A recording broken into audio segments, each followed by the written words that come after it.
The email arrived at 11:47 p.m. on a Tuesday, the blue glow of my phone cutting through the darkness of our bedroom.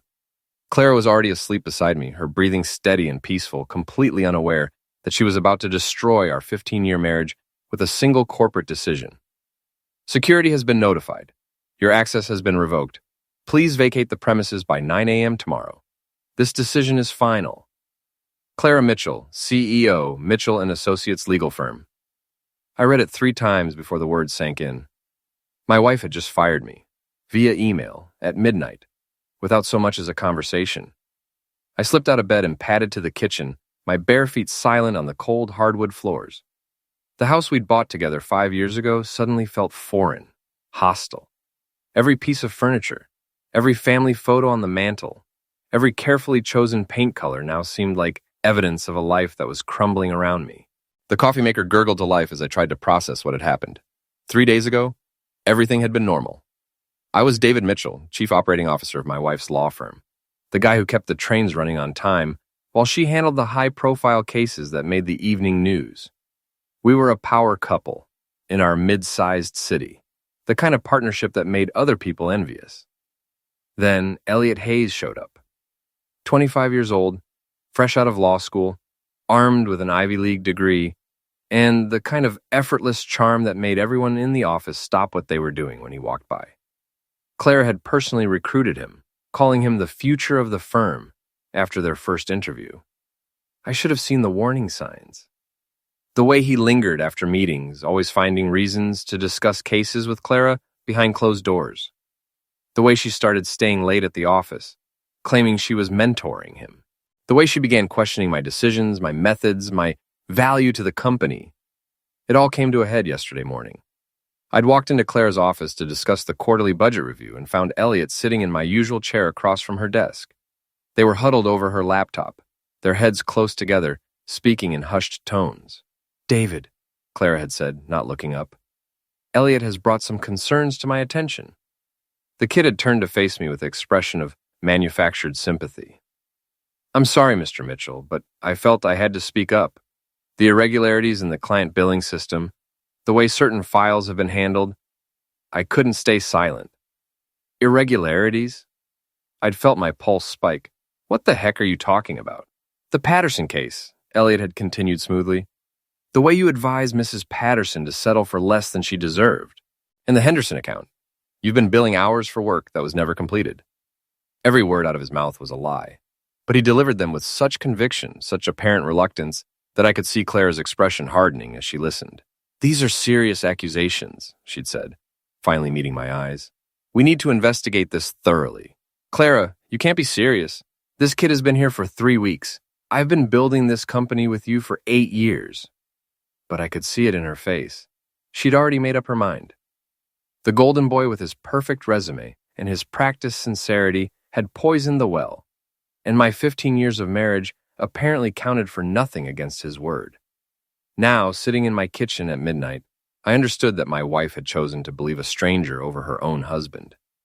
The betrayal cut deeper than any professional humiliation could. My phone buzzed with a text message. "Mike Rodriguez, my best friend since college, and the owner of a boxing gym downtown. Saw the news about the firm restructuring on the late broadcast. You okay?" I stared at the message. The news? How the heck had this become public so quickly? I grabbed the remote and flipped to the local news station, catching the tail end of the business segment. Major shakeup at Mitchell & Associates, with sources confirming that Chief Operating Officer David Mitchell has been terminated amid allegations of financial impropriety. The firm's CEO, Clara Mitchell, declined to comment, but sources close to the situation suggest this may be connected to the recent hiring of Harvard Law graduate Elliot Hayes. I turned off the TV and sat in the darkness, rage building in my chest like a pressure cooker. Not only had Clara destroyed my career, she'd allowed it to become a public spectacle. By morning, everyone in our social circle would know that I'd been fired in disgrace. My phone rang. Clara's name flashed on the screen. "David, I know you're awake. I saw the light in the kitchen." "What do you want, Clara? We need to talk about this rationally." Elliot presented compelling evidence. "Elliot is a liar." My voice was steady, controlled. "And you're a fool for believing him. Don't you dare speak to me that way." I'm trying to protect the firm's reputation. If these allegations are true, Jesus Christ, Clara, I'm your husband. Doesn't that count for anything? There was a long pause. When she spoke again, her voice had the cold, professional tone she used with opposing counsel. Right now, you're a terminated employee who needs to return company property and clear out your office. We can discuss the personal implications later after I've had time to review all the evidence. The line went dead. I sat there for a long moment, processing the finality of her words. Then I opened my laptop and began typing my response. The next morning, I arrived at the office at 8:30 a.m. to find 2 security guards waiting by the elevator. Word had spread fast. I could see clusters of employees whispering in the lobby, their eyes following me as I walked past. "Mr. Mitchell," the older guard said, not unkindly, "we'll need to escort you to your office to collect personal items." The walk to the elevator felt like a perp walk. These were people I'd worked with for years, people whose kids I'd asked about, whose birthdays I'd remembered. Now they looked at me like I was a criminal. My office had already been swept clean of sensitive documents. File cabinets stood open and empty, my computer monitor dark. Only personal items remained. Family photos, a coffee mug Tess had made me in high school pottery class, a paperweight Clara had given me for our 10th anniversary. 5 minutes, the guard said, positioning himself in the doorway. I packed quickly, shoving items into a cardboard box with trembling hands. Through my office window, I could see Claire's corner office. She was standing behind her desk, talking animatedly on the phone. Elliot sat across from her in the chair that used to be mine during our morning strategy sessions. As if sensing my gaze, he looked up and caught my eye through the glass. The bastard actually smiled and gave me a little wave. "Time's up, Mr. Mitchell." The elevator ride down was silent except for the mechanical hum of the cables. In the lobby, I could see a reporter from the local paper talking to the receptionist. This was going to get worse before it got better. I drove home in a daze, the box of personal items sliding around in my passenger seat. Our house sat on a quiet street in the city's historic district, a Victorian we'd restored together during the early years of our marriage. Clara's BMW was gone from the driveway, probably back at the office, fielding calls about the situation. Inside, the silence was deafening. I set the box on the kitchen counter and stared at the photos scattered on top. 15 years of marriage reduced to a cardboard box of memories. My phone had been buzzing all morning. Missed calls from friends, colleagues, business contacts who'd heard the news. I ignored them all except one. "Mike's Jim." "It's David, you got a minute?" "Jesus, man, I've been calling all morning. What the heck happened?" "Long story. Can I come by?" "Of course, but fair warning, it's already on the news again. They're calling it scandal at the city's premier law firm." "This is bad, Dave." Mike's Gym occupied the ground floor of an old warehouse in the industrial district. It was the kind of place where serious fighters trained, not a trendy fitness club for soccer moms. The air smelled like sweat and leather, honest smells that reminded me of simpler times. Mike was waiting for me by the heavy bags, his massive frame squeezed into a Rodriguez boxing t-shirt that had seen better days.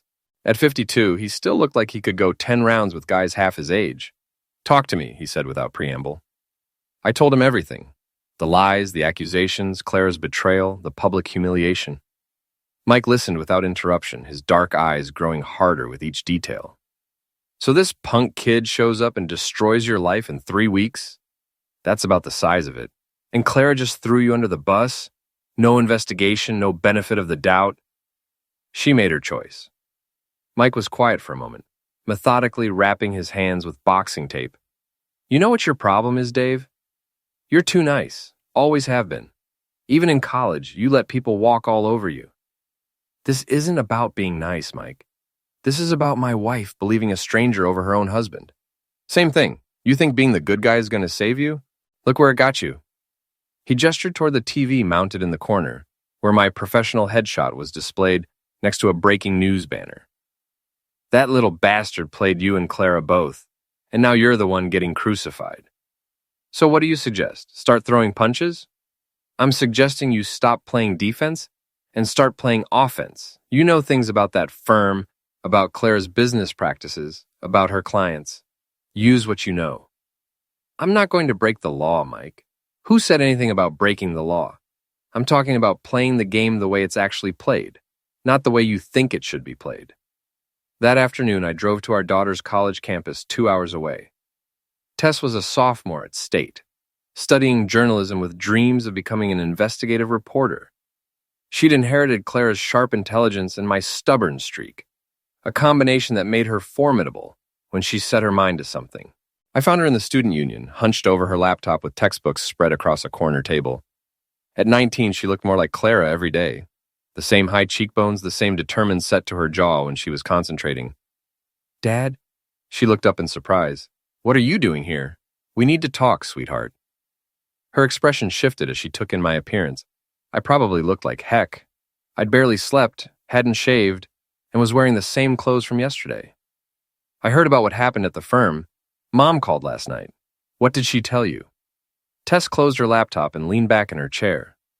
"That there were irregularities in your work, that she had to let you go for the good of the company. She said it was the hardest decision she'd ever made." "And what do you think?" "I think there's more to this story than either of you are telling me." Smart kid. I spent the next hour explaining the situation, watching her expression change from confusion to anger to something that looked like disappointment. "So Mom fired you because some new guy told her you were stealing?" "That's the simplified version, yes. And she didn't even investigate? She just took his word for it, apparently." Tess was quiet for a long moment, staring out the window at students crossing the quad. "This is going to be all over campus by tomorrow. My journalism professor already mentioned it in class today.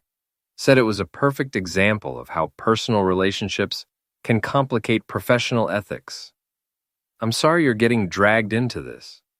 Are you going to fight back?" The question caught me off guard. "What do you mean? I mean, are you going to let them destroy your reputation, or are you going to prove that this Elliot guy is lying?" "I don't know how to prove something that should be obvious to anyone who knows me." "Then you need to figure it out. Because right now, everyone thinks you're either a criminal or an idiot. And I know you're neither." The next 2 weeks passed, in a blur of humiliation and isolation. The story had legs. Local media loved a good scandal, especially one involving a prominent law firm and allegations of financial impropriety. I became a pariah overnight. Friends stopped returning my calls. Business contacts deleted me from LinkedIn. The country club where Clara and I had been members for 10 years revoked my membership, citing conduct detrimental to the club's reputation. The worst part was the whispers. I could feel them everywhere I went. The grocery store, the gas station, the coffee shop where I used to grab breakfast every morning. People I'd known for years suddenly found reasons to avoid eye contact. Claire had moved out of the house and into a downtown condo, citing the need for space to think. She communicated only through her attorney, a sharp-dressed shark named Patricia Vance, who specialized in high-conflict divorces. I was sitting in my empty house on a Thursday evening, working my way through a bottle of bourbon and wondering how my life had imploded so completely when my phone rang. "David Mitchell?" "Speaking. This is Janet Patterson. You handled my divorce case last year." I remembered her, a school teacher whose husband had left her for his secretary. We'd managed to secure a favorable settlement that allowed her to keep the house and maintain custody of her 2 kids. "Mrs. Patterson, what can I do for you?" "I wanted to call and tell you that I don't believe a word of what they're saying about you on the news. You saved my family when my world fell apart. You're a good man, and I hope you know that not everyone has forgotten." It was the first kind word I'd heard in weeks, and it nearly broke me. "Thank you. That means more than you know. I also wanted to tell you something else. That young man they hired, Elliot Hayes, he called me last week." My grip tightened on the phone. "What did he want?" "He said he was reviewing old cases and had some concerns about the settlement you negotiated for me. He suggested that you might not have gotten me the best possible deal, and that I should consider reopening the case with him as my attorney." Son of a witch. Exactly. I told him where he could stick his concerns. But David, if he's calling me, he's probably calling other clients too. You should know about it. After she hung up, I sat in the darkness thinking. Elliot wasn't content with destroying my career. He was actively trying to steal my former clients. The kid was building his reputation on the ruins of mine. I opened my laptop and started making a list of every case I'd handled in the past 2 years. Every client who might be vulnerable to Elliot's predatory tactics. Then I started making phone calls. By midnight, I'd confirmed that Elliot had contacted at least 6 of my former clients, using the same script each time. He was positioning himself as their savior, the ethical attorney who would fix the mistakes made by the corrupt David Mitchell. It was brilliant, in a sociopathic sort of way. He was using my disgrace as a marketing tool, building his client base by convincing people they'd been poorly served by a criminal. But he'd made one crucial mistake. He was assuming I'd go quietly into the night, that I'd accept my fate and disappear. He didn't understand that 15 years of marriage to Clara Mitchell had taught me a thing or two about playing hardball. I picked up my phone and called Mike. "Do you know what time it is?" He answered groggily. "I need your help." "What kind of help?" "The kind that might get us both in trouble." There was a pause. Then, "I'll be right over." Mike arrived 20 minutes later with a pot of coffee and a grim expression.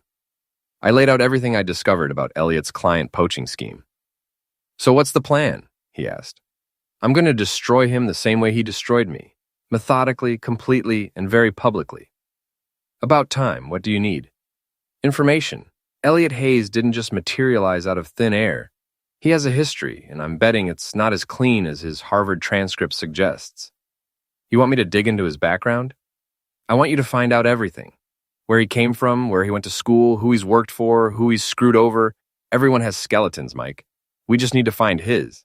Mike grinned, the first genuine smile I'd seen in weeks. "Now you're talking my language." The next morning, I did something I hadn't done since the scandal broke.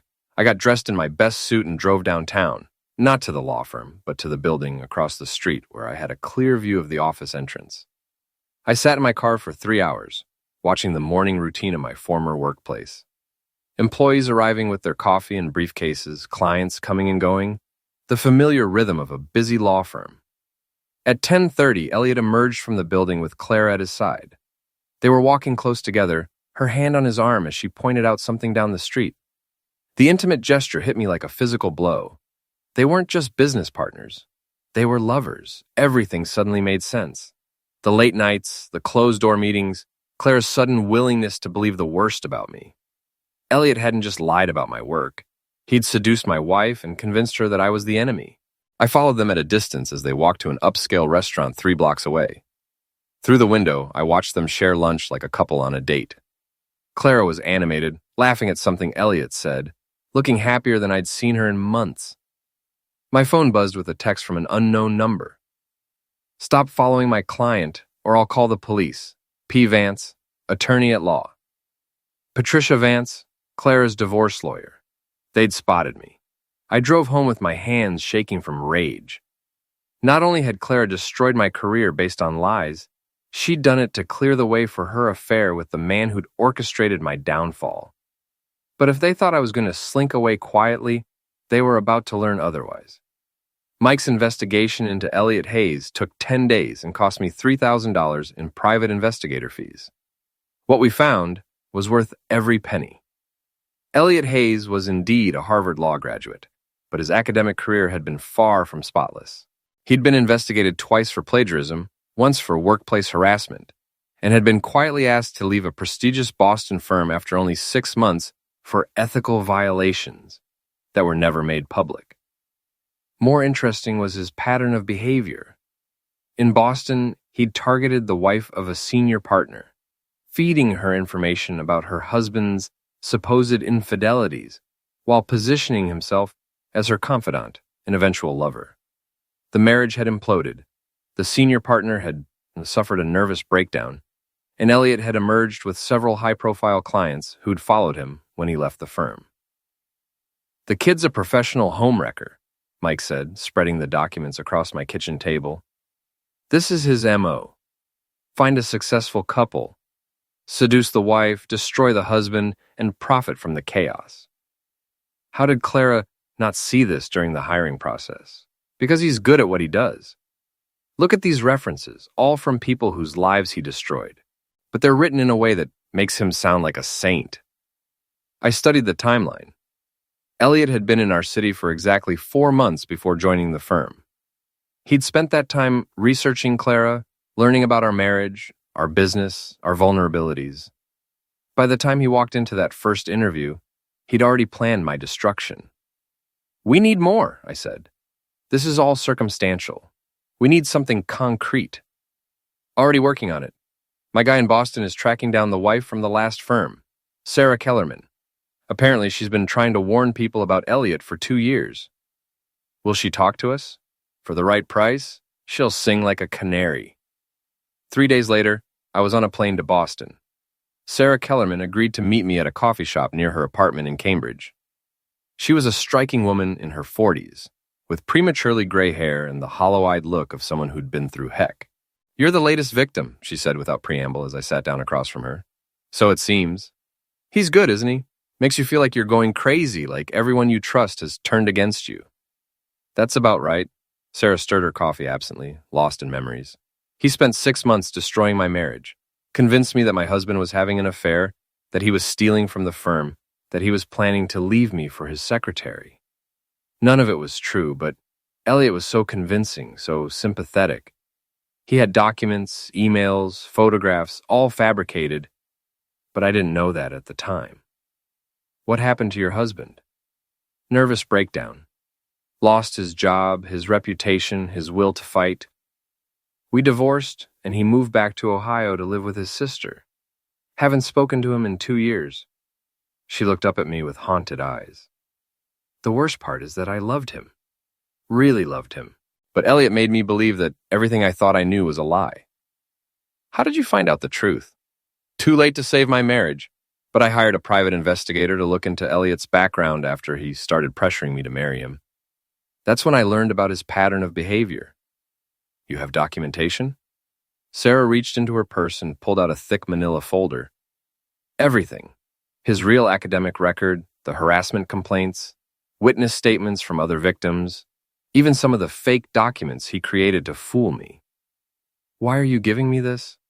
"Because I can't let him keep destroying lives. I tried to warn the authorities in Boston, but he's careful never to break any laws. Seduction isn't illegal. Lying to someone about their spouse isn't illegal. He operates in a gray area where he can destroy people without facing consequences. Until now. I hope so, but be careful. He's more dangerous than you think.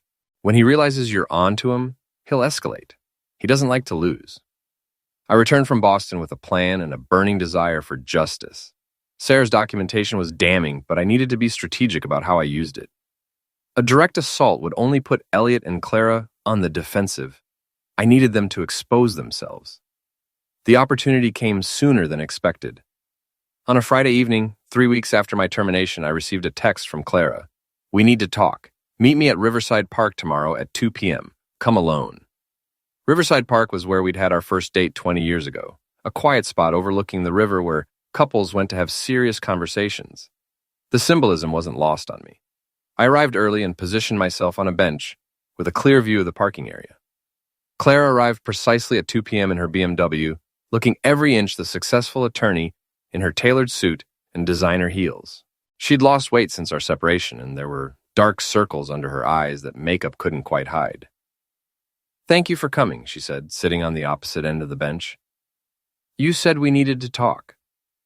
I've been thinking about everything that's happened. About us, about the firm, about the future. And..." Clara was quiet for a moment, staring out at the river. "I want to give you a chance to explain yourself, to tell me your side of what happened." "My side?" I couldn't keep the bitterness out of my voice. "Clara, you fired me based on the word of a man you'd known for 3 weeks. You destroyed my career, my reputation, my life. What exactly do you want me to explain? Elliot showed me evidence. Elliot showed you lie. The billing irregularities were real, David. The client complaints were documented. Fabricated, all of it. I want to believe you. I really do. But the evidence, what you want is for me to confess to crimes I didn't commit so you can feel better about what you've done." Clara's composure cracked slightly. "What I've done? I protected the firm. I protected our livelihood. You protected your affair." The words hung in the air between us like a challenge. Clara's face went white, then flushed red. "I don't know what you're talking about." "Elliot Hayes, your brilliant new hire, your business partner, your lover. That's ridiculous. Is it? Should I describe what you were wearing when you had lunch with him at Marcello's last Tuesday? Or would you prefer I tell you about the evening you spent at his apartment on Elm Street?" Clara stood up abruptly, her hands shaking. "You've been following me?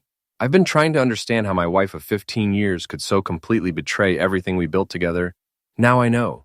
It's not what you think. It's exactly what I think. You fell for a con man, Clara. A professional manipulator who's done this before to other couples in other cities. You're lying. I pulled out my phone and showed her a photo from Sarah Kellerman's file. Elliot with his arm around another woman, both of them smiling at a company Christmas party. Her name is Sarah Kellerman. She was married to a senior partner at Elliot's last firm in Boston. He destroyed their marriage the same way he's destroying ours. Claire stared at the photo, her face cycling through confusion, recognition, and dawning horror. Where did you get this? From Sarah herself. She's been trying to warn people about Elliot for 2 years. He has a pattern, Clara. He targets successful couples, seduces the wife, destroys the husband, and moves on to the next city when the heat gets too intense. That's impossible. Elliot is a sociopath who's played you like a violin, and you were so eager to believe the worst about me that you never questioned his motives. Clara sank back onto the bench, the photo trembling in her hands. He said you were stealing from clients. He had documentation, fake documentation. Just like he had fake evidence of Sarah's husband's affairs. Just like he probably has fake evidence of whatever he's planning to accuse me of next. I don't understand. Why would he do this? Money, power, control, the thrill of destroying people's lives. Does it matter? The point is that you chose to believe him over me. Clara was crying now, mascara running down her cheeks in black streaks. I thought you were having an affair. Elliot said he'd seen you with other women, that you were planning to leave me. And instead of asking me about it, you decided to strike first. I was scared. I thought I was losing everything. You were. Just not the way you thought. We sat in silence for several minutes, watching the river flow past. Finally, Clara spoke again. What happens now? Now you have a choice. You can continue living in Elliot's fantasy world, or you can face the truth about what you've done. I need time to think. No, Clara. You've had 3 weeks to think. What you need now is to decide whether you're going to help me expose Elliot for what he is, or whether you're going to go down with him when his house of cards collapses. What do you mean? I mean, I have enough evidence to destroy his career and his reputation. The question is whether you're going to be collateral damage or whether you're going to help me save what's left of the firm we built together. Clara wiped her eyes with a tissue, trying to compose herself. What kind of evidence? I told her about Sarah Kellerman, about Elliot's pattern of behavior, about the fake documents and fabricated evidence he'd used to destroy other marriages. With each revelation, Clara's face grew paler. He's been calling my former clients. I continued, trying to convince them that I cheated them, that they should hire him to fix my mistakes. He's building his practice on the ruins of my reputation. I didn't know about the client calls. There's a lot you don't know. The question is whether you want to learn the truth or whether you prefer the lies. Clara stood up and walked to the edge of the park, staring out at the water. When she turned back to face me, her expression had hardened into something I recognized, the look she got when she was preparing for trial. What do you need from me? The plan was simple in concept but complex in execution. We needed Elliot to confess to his deceptions, preferably in front of witnesses who could testify to what they'd heard. Clara would be the bait, and I would be the trap. He trusts me, Clara said as we worked out the details in my kitchen the following Monday. He thinks he's completely manipulated me. If I tell him that you're becoming a problem, that you're threatening to expose our relationship, he'll want to take action. What kind of action? Knowing Elliot, he'll want to discredit you further, maybe plant more evidence, maybe fabricate new accusations. His ego won't let him just ignore the threat. We spent hours rehearsing Clara's approach, planning for every contingency. The key was to get Elliot talking about his methods, his previous victims, his plans for the future. If we could record him admitting to fabricating evidence or manipulating clients, we'd have enough to destroy him. There's something else, Clara said as we wrapped up our planning session. Something I need to tell you about the firm's finances. What about them? Elliot has been pressuring me to make him a partner. He says he's brought in enough new business to justify a significant equity stake. New business from my former clients. Yes, but there's more.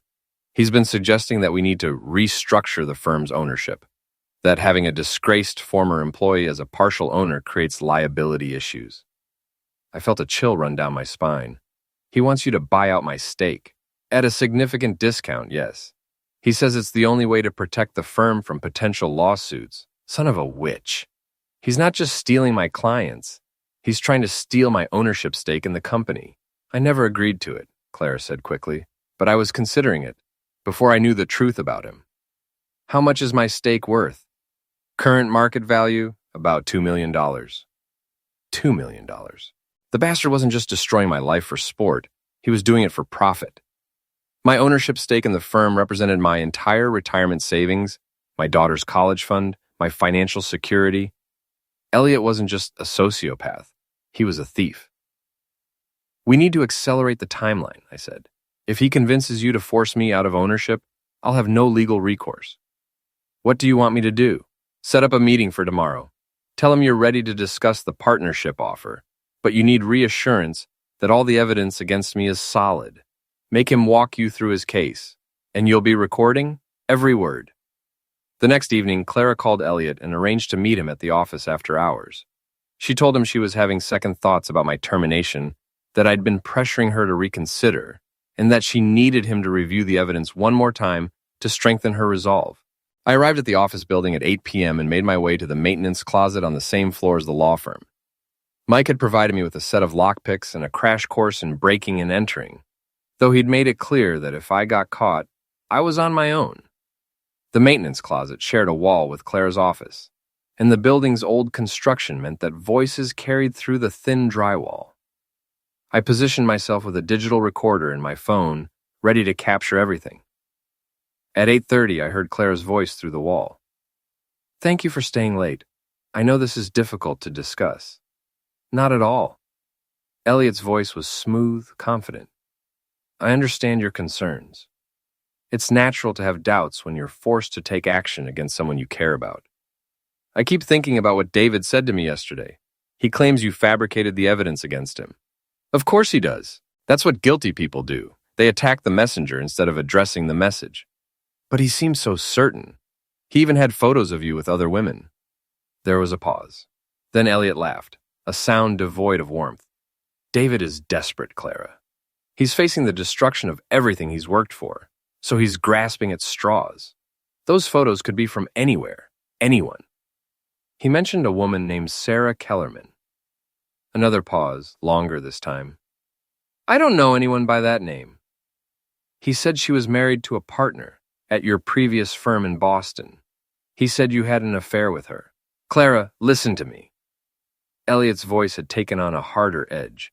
David is trying to manipulate you the same way he manipulated the firm's clients. He's creating elaborate lies to deflect attention from his own crimes. Then you can prove the evidence against him is real? Of course I can. In fact, let me show you something I haven't shared before. I heard the sound of papers rustling, then Elliot's voice again. These are bank records showing payments from David's personal account to several of the firm's clients. He wasn't just overbilling. He was paying kickbacks to ensure their loyalty. My blood ran cold. There were no such bank records because I'd never paid kickbacks to anyone. Elliot was fabricating evidence in real time. These look very detailed, Clara said carefully. They should. It took me weeks to piece together David's scheme. The man is more devious than you realized. How did you obtain these records? I have my sources. The important thing is that they prove David's guilt beyond any doubt. And you're certain they're authentic? Absolutely. Though I should mention that if David continues to make trouble for us, I may need to share these with the district attorney. What he's done goes beyond simple billing irregularities. This is criminal fraud. I almost burst through the wall right then. The bastard was threatening to frame me for crimes I hadn't committed, using fabricated evidence that could send me to prison. That seems extreme, Clara said. David forced our hand when he started spreading lies about our relationship. He's trying to destroy both of us, Clara. We need to protect ourselves. Our relationship? Come on, Clara. We both know this is about more than business. What we have together is special. David's jealousy is driving him to desperate measures. I need to ask you something directly, Elliot. Have you done this before? Targeted married couples, I mean? The silence stretched for nearly a minute. When Elliot finally spoke, his voice had changed completely. Gone was the smooth charm, replaced by something cold and calculating. What exactly are you asking me? I'm asking if David's accusations have any basis in reality.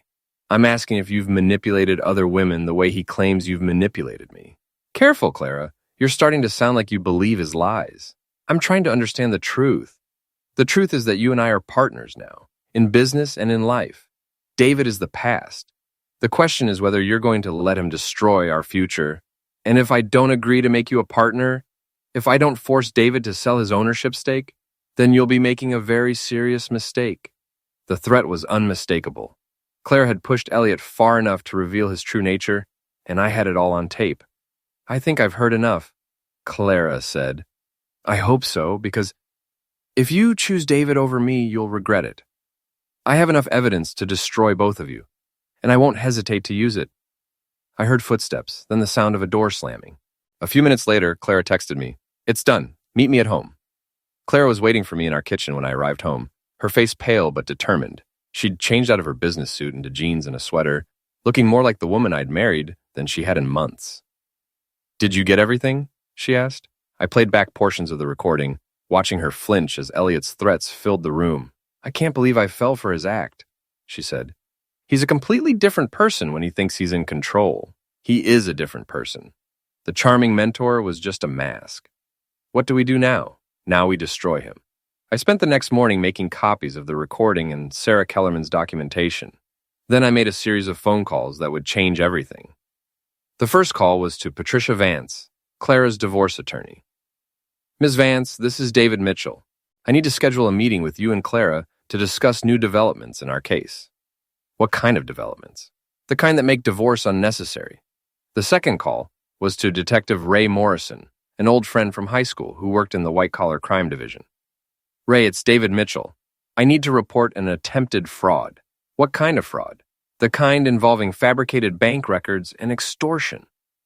The third call was to Jennifer Walsh, the investigative reporter at the city paper who'd been covering my scandal. "Ms. Walsh, this is David Mitchell. I have a story for you that's going to make your career." By noon, I had meetings scheduled with all three. By evening, Elliot Hayes would be finished. The meeting with Patricia Vance took place at 2 p.m. in her downtown office. Claire and I sat across from her as I played the recording of Elliot's threats and showed her Sarah's documentation of his previous schemes. "This changes everything," Vance said when I finished. "If this recording is authentic, it proves that your termination was based on fraudulent evidence." "It's authentic," Claire said. "I was there. I heard every word. Then we need to discuss reinstatement, back pay, and damages for defamation. Mr. Mitchell, you have grounds for a significant lawsuit against both Mr. Hayes and the firm." "I don't want to sue the firm," I said. "I want to save it." At 4 p.m., I met with Detective Morrison at the police station. He listened to the recording twice, taking detailed notes. "This is definitely criminal," he said. "Fabricating evidence, extortion, fraud. We have enough to arrest him today." "I want to coordinate with the media," I said. "This bastard has destroyed too many lives to slink away quietly." "What do you have in mind?" At 6 p.m., I sat down with Jennifer Walsh at a coffee shop near the newspaper office. She'd brought a photographer and a digital recorder of her own. "Mr. Mitchell, 3 weeks ago I reported on your termination from Mitchell and Associates. Are you saying that entire story was based on lies?" "I'm saying that Elliot Hayes is a con artist who has been destroying marriages and careers for years, and my case is just his latest victim." I gave her everything: the recording, Sarah's documentation, the timeline of Elliot's previous schemes, the evidence of his client poaching, and attempted theft of my ownership stake. "This is incredible," she said, scrolling through the documents on her tablet. "If this is all true, it's the story of the year. It's all true, and there's more." I told her about Elliot's threats to fabricate additional evidence, his plan to involve the district attorney, his systematic destruction of other families in other cities. "I need to verify some of these details independently," she said. "But if everything checks out, this story runs tomorrow morning." "Make sure it does. This man has hurt too many people to escape consequences again." That evening, Claire and I sat in our living room, together for the first time in weeks, and waited for the storm to break. "What happens tomorrow?" she asked. "Tomorrow, Elliot Hayes discovers what it feels like to have his life destroyed by lies and manipulation. And us? What happens to us?" I looked at my wife, really looked at her for the first time since this nightmare began. She looked older, worn down by guilt and betrayal, but she also looked like the woman I'd fallen in love with 20 years ago. That depends on whether you think we can rebuild what he destroyed. I want to try, she said quietly. If you'll let me. It's going to take time, Clara. Trust isn't something you can restore overnight. I know, but I'm willing to do whatever it takes. My phone buzzed with a text from Mike. Package delivered. Hayes just got served with a cease and desist order from Sarah Kellerman's attorney. Kid's about to have a very bad day. I smiled for the first time in weeks. The trap was closing. The story broke at 6 a.m. on the front page of the city paper with the headline, Con Artist Infiltrates Prominent Law Firm. Jennifer Walsh had done her homework. She'd independently verified Sarah Kellerman's story, tracked down 2 other victims in different cities, and obtained confirmation from the Boston police that Elliot was a person of interest in an ongoing fraud investigation. By 7 a.m., my phone was ringing constantly. Local TV stations wanted interviews. Former clients were calling to apologize. Business associates who'd shunned me for weeks were suddenly eager to restore our relationships. But the call I was waiting for came at 8:30 a.m. David, thank God you're answering. It was Clara, and she sounded terrified. Elliot is here at the office. He's completely lost his mind. What do you mean? He's screaming at everyone, threatening lawsuits, claiming the story is all lies. He's demanding that I fire Jennifer Walsh's source. He doesn't realize it was me. Are you safe? I'm locked in my office, but he's pounding on the door. I think you should call the police. Already done. Ray Morrison is on his way with a warrant. I could hear shouting in the background, then the sound of splintering wood. He just broke down my door, Clara whispered. David, I'm scared. Stay on the line. Help is coming. Through the phone, I could hear Elliot's voice, no longer smooth and charming, but raw with rage. You stupid witch! Do you have any idea what you've done? I made you. Without me, you're nothing. Elliot, please calm down. We can work this out. Work this out? You've destroyed everything. Years of planning, ruined by your pathetic loyalty to that loser husband of yours. The police are coming. You need to leave. The police? You called the police on me? After everything I've done for you? I heard the sound of papers being thrown, furniture overturned, then Elliot's voice again, closer to the phone. Is that David? Is he listening to this? Elliot, please, put him on speaker. I want to talk to him. Claire's voice was shaking. David, he wants to talk to you. Put me on speaker. A moment later, I could hear Elliot's heavy breathing through the phone. David Mitchell, the man who just destroyed my life. No, Elliot. You destroyed your own life when you decided to build it on lies. Lies? I gave Clara everything she wanted. I made her feel alive again. You were just dead weight, holding her back. You manipulated her, just like you manipulated Sarah Kellerman and God knows how many others. Sarah Kellerman was a weak, pathetic woman who couldn't handle the truth about her husband, just like Clara couldn't handle the truth about you. The only truth here is that you're a con artist and a sociopath. And you're a mediocre man who never deserved what he had. At least I'm honest about what I am. In the background, I could hear sirens approaching. Sounds like your ride is here, I said. This isn't over, David. I have friends, connections. I'll be back. No, you won't. Because everyone knows what you are now. Your scam only works when people trust you. And trust is something you'll never have again. The sirens were getting closer. Then I heard new voices. Police officers entering the building. Elliot Hayes, you're under arrest for fraud, extortion, and criminal threatening. This is harassment. I'm an attorney. Not anymore. You're not. I listened as they read him his rights, as Clara gave her statement, as the chaos of the morning slowly settled into the quiet aftermath of justice served. David? Clara's voice was shaky but relieved. He's gone. They took him away in handcuffs. Are you okay? I'm fine. Shaken up, but fine. The office is a mess, but we can fix that. We can fix a lot of things. 3 months later, I was back in my office at Mitchell & Associates, reviewing quarterly reports and trying to rebuild the client relationships that Elliot's schemes had damaged. The firm was slowly recovering its reputation, helped by the extensive media coverage of Elliot's arrest and the revelation of his multi-state fraud operation. Elliot himself was awaiting trial on multiple charges in 3 different states. Sarah Kellerman had found 2 other victims willing to testify, and the evidence against him was overwhelming. His law license had been revoked, his assets frozen, and his carefully constructed life had collapsed as completely as he'd tried to collapse mine. Claire knocked on my office door at 5 p.m., just as she used to do before our world fell apart. "Ready to go home?" she asked. "Almost finished." She sat down across from my desk in the chair that Elliot had once occupied. "I got a call from Tess today. She wants to come home for the weekend." "How's she handling everything?" "Better than I expected. She said the whole experience taught her about the importance of critical thinking in journalism. She's writing her senior thesis on media manipulation and public perception. Smart kid. She gets that from both of us." Claire was quiet for a moment, then spoke again. "I also got a call from Patricia Vance. The divorce papers are ready to be withdrawn if we both sign. And I'd like to sign them, if you would." I looked at my wife, really looked at her. The past 3 months had been difficult, filled with counseling sessions and difficult conversations and the slow work of rebuilding trust. But we'd made progress, real progress. "I'll sign them," I said. Thank you. "But I have one condition." "What's that?" "No more hiring decisions without consulting me, ever." Claire laughed, the first genuine laugh I'd heard from her since before Elliot arrived. "Deal." As we walked to the elevator together, I reflected on everything that had happened. Elliot Hayes had tried to destroy my life, my marriage, and my career. He'd very nearly succeeded, but in the end, his own arrogance and greed had been his downfall. The elevator arrived, and as we stepped inside, Clara took my hand. "David?" "Yeah." "I'm sorry for all of it. For not trusting you, for believing his lies, for nearly throwing away everything we built together." "I know you are. Do you think you'll ever be able to forgive me completely?" I squeezed her hand as the elevator descended toward the lobby. "I'm working on it. We both are." The elevator doors opened, and we walked out into the evening light together.